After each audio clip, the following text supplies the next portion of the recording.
Los derechos básicos de aprendizaje que vamos a desarrollar en esta microlección son: Primer grado. Reconoce en su entorno formas geométricas sólidas. Segundo grado. Reconoce figuras planas y sólidas simples. Cuarto grado. Usa el transportador para medir ángulos y los clasifica dependiendo de si son mayores o menores a un ángulo recto, 90 grados. Quinto grado. Comprende por qué funcionan las fórmulas para calcular áreas de triángulos y paralelogramos. Los objetivos de esta microlección son: entender qué es un triángulo, cuáles son sus características y reconocer ejemplos en nuestro entorno. Aprender a calcular el área y perímetro de un triángulo. Hola, hoy vamos a hablar sobre triángulos. Primero, veamos un poco dónde encontramos triángulos en nuestro entorno. Cuando miramos el techo de una casa, podemos observar que las tejas forman un triángulo. También, cuando vamos al parque y miramos el rodadero o resbaladero, podemos ver que bajo este se forma un triángulo. Y en la naturaleza también encontramos árboles o plantas que están formados con triángulos, como por ejemplo el árbol del pino, el cual crece en forma de triángulo, o las hojas de un helecho, las cuales crecen en forma de triángulos. ¿Pero qué es un triángulo? Un triángulo es una figura plana llamada polígono, que tiene 3 lados y 3 ángulos. Por esta razón recibe el nombre de triángulo, porque tiene 3 ángulos.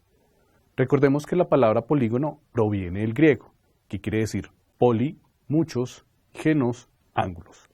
Luego el polígono es la figura que tiene muchos ángulos o varios ángulos. Ahora miremos las características de los triángulos. El triángulo está compuesto por 3 lados y uno de sus lados puede llamarse base, que puede ser cualquiera de estos. El punto donde se encuentran 2 segmentos del triángulo se llama vértice y se denota con letras mayúsculas.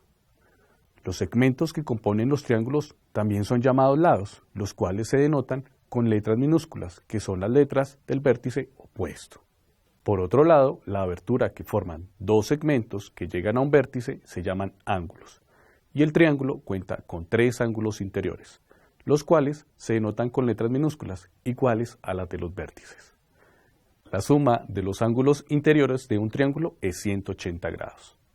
Ahora bien, los triángulos se clasifican de acuerdo a la medida de sus lados o de sus ángulos interiores.